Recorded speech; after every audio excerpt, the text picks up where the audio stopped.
बरौनी में दारुल अदब लाइब्रेरी में स्टडी सेंटर के उद्घाटन के मौके पर मेहमानों ने शिक्षा और समाज पर बेशकीमती बातें बताई हैं, जिसे आप ज़रूर सुनें। इस मौके पर जफ़र आलम साहब, CCM, FM, ER रेलवे ने लोगों को संबोधित करते हुए कहा कि कहना चाह रहा हूं, दो चीज इस तरह से हम लोगों के सामने आ रही है जिसके बारे में हमारे नौजवानों को जानना बेहद जरूरी है। आप लोगों ने आर्टिफिशियल इंटेलिजेंस का नाम सुना होगा। ये आर्टिफिशियल इंटेलिजेंस एक ऐसी मुसीबत है जो सारी इंसानियत के लिए, सारे कायनात के लिए, सारे ह्यूमन काइंड के लिए बहुत बड़ी समस्या, बहुत बड़े प्रॉब्लम के तौर पर आ रहा है। ऐसे में अगर आप लोग तैयार नहीं रहे, हमारा नया जनरेशन अगर नहीं रेडी रहा, तो हम लोग और पीछे हो जाएंगे। अभी हम लोग जहां हैं उससे और पीछे चले जाएंगे। जरूरत इस बात की है, जैसा कि डॉक्टर साहब ने बताया, कि दुनियावी तालीम के साथ दीन की भी तालीम, दोनों के साथ आप चलें, तो तभी आप आर्टिफिशियल इंटेलिजेंस को काउंटर कर पाएंगे। आर्टिफिशियल इंटेलिजेंस क्या है? आर्टिफिशियल इंटेलिजेंस का सिंपल एग्जांपल बता रहे हैं। आज की जो ये सभा हो रही है, आज की जो बैठक हो रही है, आपको आर्टिफिशियल इंटेलिजेंस आने के बाद ऐसी बैठक के लिए इतने लोगों को जगह जगह से बुलाने की जरूरत नहीं।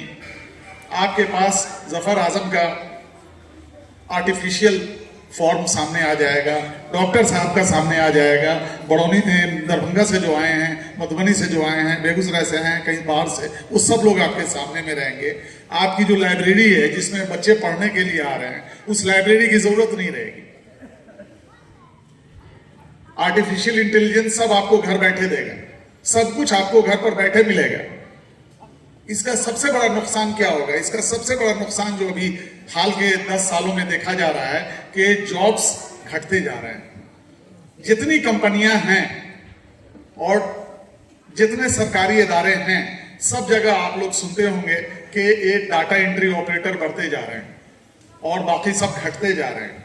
अब वो डाटा एंट्री ऑपरेटर भी हटते जा रहे हैं। अब सारा काम जो है कंप्यूटर से, क्लाउड से, आर्टिफिशियल इंटेलिजेंस से सब कुछ होगा। मस्जिद आप जो कंस्ट्रक्ट कर रहे हैं, जो आपको हिसाब करना है, कितना ईंटा, कितना बालू, कितना छर और मजदूर का कितना खर्च, ये सब कुछ आर्टिफिशियल इंटेलिजेंस से, एल्गोरिदम से हो जाएगा।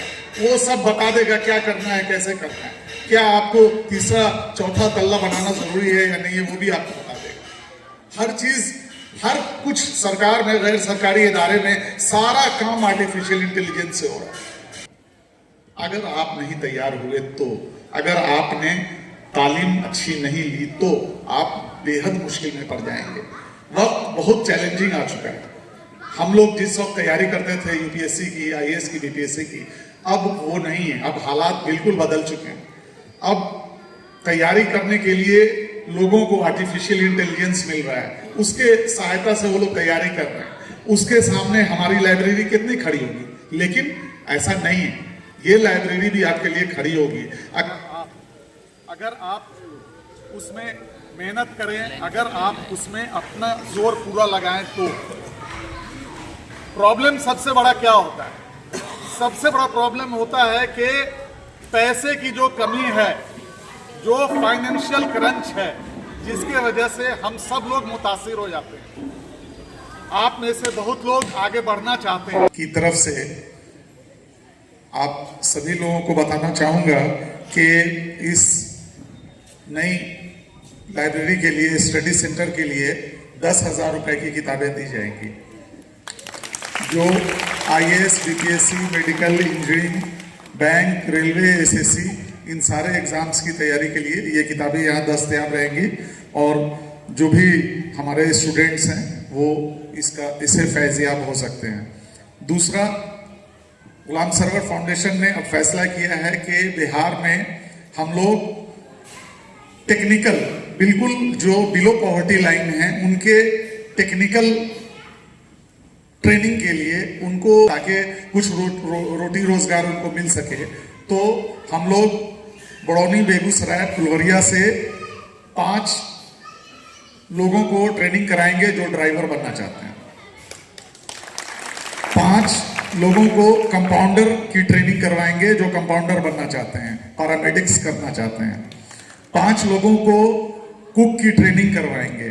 कुक मतलब रसोइया, खानसामा जिसको बोलते हैं। लेकिन आज ऐसे ऐसे कुक हैं जो आप सुन करके हैरत में पड़ जाएंगे कि उनकी सैलरी 5 लाख रुपया महीना है।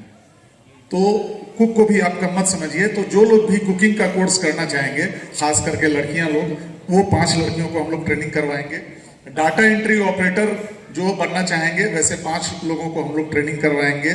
और सेल्समैन, मार्केटिंग की जो ट्रेनिंग करने चाहेंगे, ऐसे 5 लोगों को, गोया 25 लोगों को हम लोग ट्रेंड करेंगे। गुलाम सरवर फाउंडेशन ट्रेंड करेगा इस इलाके से। और उसमें आधी लड़कियां होंगी, मतलब 12 या 13 लड़कियां होंगी, 12-13 लड़के रहेंगे। हम लोग कोशिश करेंगे उनको ट्रेंड करने का, और ये कोशिश करेंगे कि हर साल इसको हम लोग रिपीट कर सकें। बच्चों को मैं एक बात बताना चाहूंगा आखिर में, और इस पर मैं खत्म करना चाहूंगा। जो भी बच्चे पढ़ाई कर रहे हैं और पढ़ाई के साथ अपने माँ बाप पर वो बोझ नहीं है, मेरा कहने का मतलब है कि वो अपने पढ़ाई का खर्च खुद निकाल रहे हैं। आपके जो अखराजात हैं वो आप पार्ट टाइम जॉब करें, पार्ट टाइम सब्जी बेचें, कोई और बिजनेस करें, सेल्समैन का काम करें, कुछ भी करें, लेकिन पार्ट टाइम जॉब जरूर करें। पैसे के लिए आप अपने पेरेंट्स पर बोझ ना बने जो बिलो पॉवर्टी लाइन के हैं, जिनके पेरेंट्स, जिनके वालिदैन अखराजात को पूरा कर सकते हैं, वो अपने बच्चों के अखराजात पर ध्यान दें, वो बच्चों के पढ़ाई पर ध्यान दें, पढ़ाई के अखराजात पर ध्यान दें, ताकि बच्चे अच्छे से पढ़ाई कर सकें। लड़कों के साथ लड़कियों में आप कोई डिफरेंस नहीं करें, बराबरी दोनों को, लड़के लड़की दोनों को बराबरी की तरह पढ़ने दें। अगर लड़की भी साइंस पढ़ना चाहती है, मेडिकल करना चाहती है, करने दें, वो किसी मायने में कम नहीं है। बच्चे जितने हैं, मैं आप लोगों को हर साल आता हूं इस स्टडी सेंटर में और ये मैं कहता हूं कि आप लोग कुछ काम भी करें, क्योंकि सक्सेस का फॉर्मूला वही है, कॉन्फिडेंस। कॉन्फिडेंस तब आता है जब आप अपने से कुछ पैसा कमाने लगते हैं और अपने से पढ़ने भी लगते हैं। Part time job, part time study, mobile से जितनी दूरी बना सकते हैं दूरी बनाइए, सोशल मीडिया से जितनी दूरी बना सकते हैं दूरी बनाइए। इंस्टाग्राम, फेसबुक, व्हाट्सएप, ये सब यहूदियों की देन है और पूरे दुनिया में यहूदियों का ये मिशन है कि सारे कौम को तबाह किया जाए, इंक्लूडिंग मुसलमान को। आपको पता होना चाहिए, इजराइल में जो सारे ज्यूज का मुल्क है, सेंटर है, वहां बच्चों को स्कूल में मोबाइल नहीं दिया जाता है। अभी ऑस्ट्रेलिया में भी आप लोगों ने सुना होगा, मोबाइल पर बैन लगा दिया गया है बच्चों के।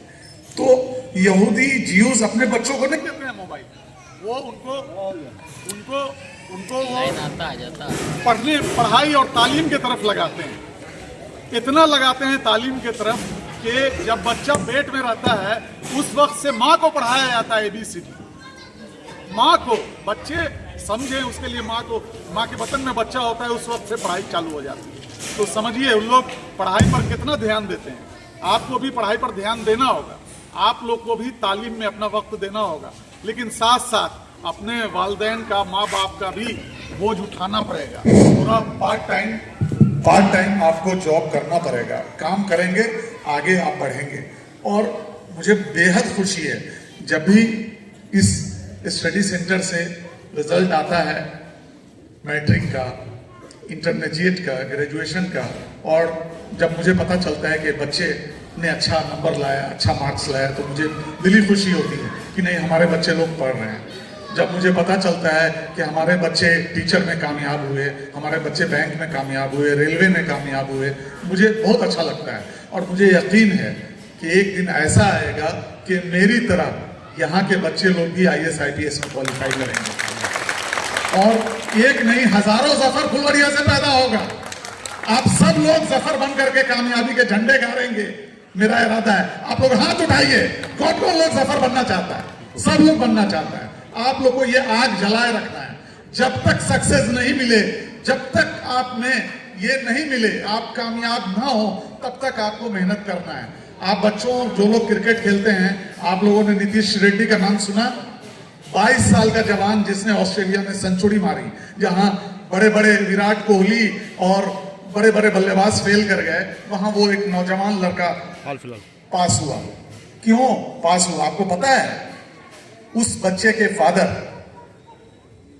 के सैक्रिफाइस, बलिदान, उन्होंने सबसे बड़ा ये बलिदान किया, सैक्रिफाइस किया कि वो एक सरकारी कंपनी में नौकरी करते थे, हिंदुस्तान जिंक लिमिटेड में।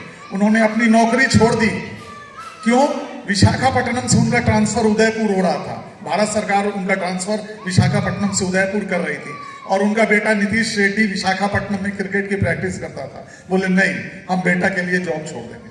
जॉब उन्होंने रिजाइन किया और अपना बिजनेस शुरू किया, और अनफॉर्चुनेटली बदकिस्मती से उनका बिजनेस नहीं चला और बिजनेस में वो फेल कर गए। लेकिन उन्होंने कहा कि नहीं बेटा, तुमको कामयाब होना है, मैं फेल हुआ उससे क्या, तुम कामयाब होगे और एक दिन तुम कामयाब होगे। और उस बच्चे ने दिखा दिया सेंचुरी लगा करके कि अगर जज्बा हो, हिम्मत हो, मेहनत हो और आप में ईमानदारी हो तो आप कुछ भी कर सकते हैं।